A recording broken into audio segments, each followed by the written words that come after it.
America just has this identity crisis because we've told all the immigrants we're this benevolent Colossus, this place, come, we're the world's fucking super police, we're the cops, we take care of everyone. America. When it's like, yo, we're a business, just do what's good for it. Mm-hmm.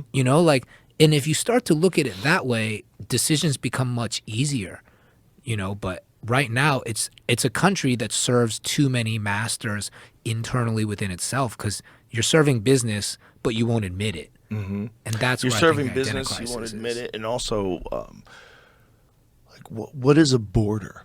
Like, what are we doing? Are you allowed to come in if you sneak in, or do we have to turn you back?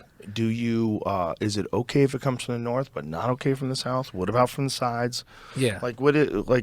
At what point in time do we decide that you can't take more people, or at what point in time do we decide to let all the walls drop and everybody go wherever the fuck they want everywhere? Let's even the whole world out. Yeah. That's the scary one. Like, anybody can go anywhere, shut the fuck up, and then you're going to have madness until it settles down. So, like, many generations. We don't want to, rip the Band-Aid off. We want to go like this, We don't want to, whoa, let's open it all up.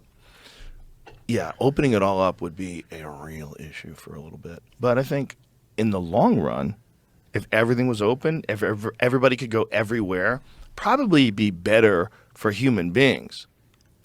The only problem is some spots are better. Yeah, some spots are better. And here's the thing. I would be interested in opening it all up because I'm interested in, the seeking of truth. Global mobility would be amazing. You would lose local culture.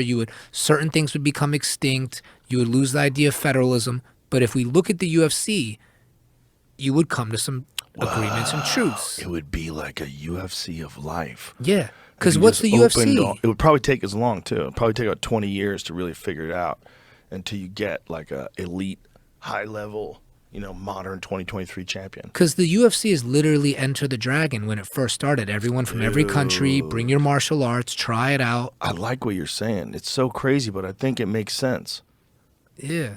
Because the best way to live would work out. But the problem is if we don't have a real clear set of rules, if you just open up the borders and people are just gonna take over everything. People storm through cities and do whatever the fuck they want, and there's no cops anyway. What are you gonna do? Yeah, everything makes sense if you look at it through the prism of sports. It's just you need rules for truth to shake out. Have to have rules. Because then you define winning, you define meritocracy. Yeah.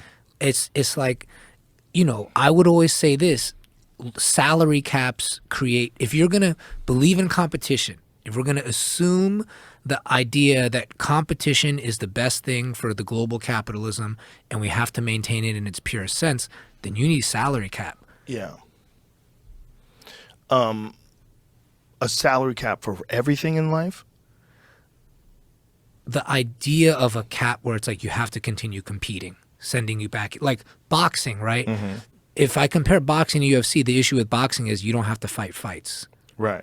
UFC, you don't have to fight fights? What do you mean? You don't have to fight the big fights. People duck. They duck so many fights. UFC is, while it's not a salary cap, what the UFC does is it reinforces competition. You have to continue defending your belt, and that's what makes it a better sport.